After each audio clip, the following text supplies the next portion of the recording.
4 years, my word. Nope, that's not how long it's been since I last uploaded a video. That's how long my game NekoNecro took to develop.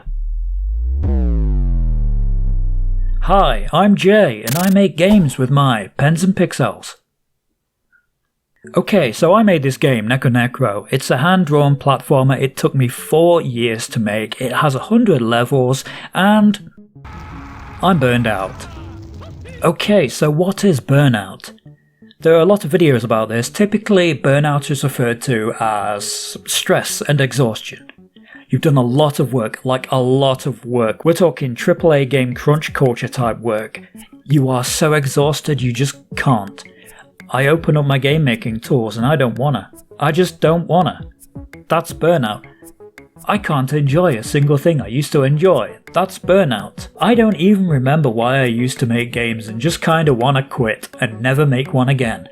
That's burnout. Why do I feel like this? Well, 4 years is a lot of work. A lot of work. Especially when I was drawing every asset for NekoNecro on paper, scanning it, cleaning it up, inserting it into the game, producing the sound effects, making the music, designing the levels, events stroke code, testing the game, making the story scenes, attempting to promote the thing on social media. Man, indie game development is a lot of work.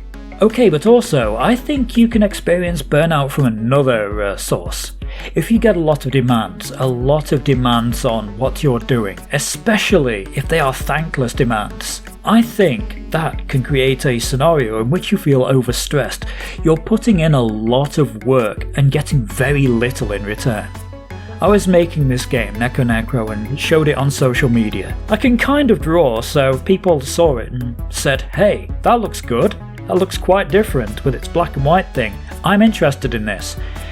And I wanted to keep people interested. So when people said, are you thinking about having lives? 9 lives for a cat seems pretty good, but they're out of fashion. Nobody likes life systems. They're an outdated relic from arcade games when they were designed to steal quarters from children. They gotta go. So I got rid of the life system. When people said to me, yeah, that 30-second level clip looks a little bit long, maybe, just maybe, you should have checkpoints in your levels. I'm like, okay, yeah, what's it gonna hurt? I'm gonna have checkpoints in my levels. Or when people would say to me, your art style, Jay, it's wonderful, it's great, but it might make platform edges a little hard to make out.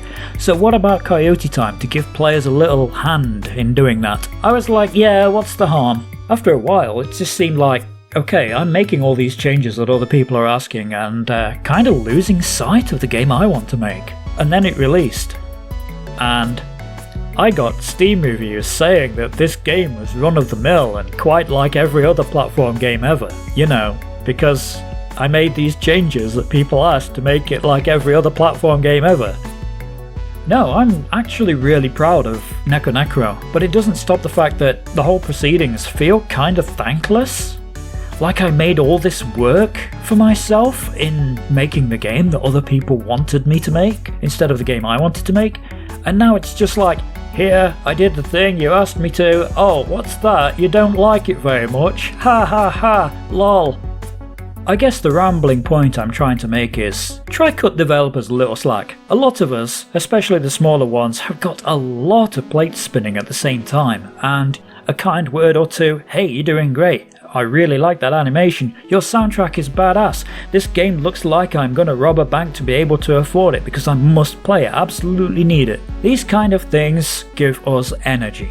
But until then, what am I doing to fight my own burnout? There are probably videos about this. You can search for them, you can probably find them, and you can probably watch them. I'm not the boss of you. But personally, I've been playing video games just to remind myself why I love video games. I've been drawing a lot to remind myself why I love to create things. In short, I've just been trying to remind myself why I do this. Why do I love making games?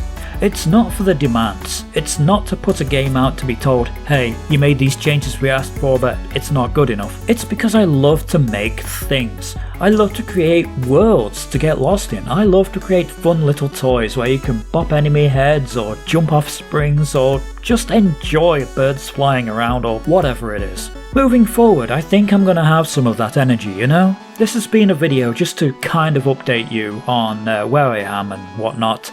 It may or may not have a little bit of a clickbaity title. I'd apologise about that, but we've all got to play the algorithm game, you know? But I'm just gonna make things I enjoy. That seems to be the best thing to do. The next time you see a game from me, it's gonna be something I love. If people ask me to make a change, I'm gonna first ask myself, do I want this change?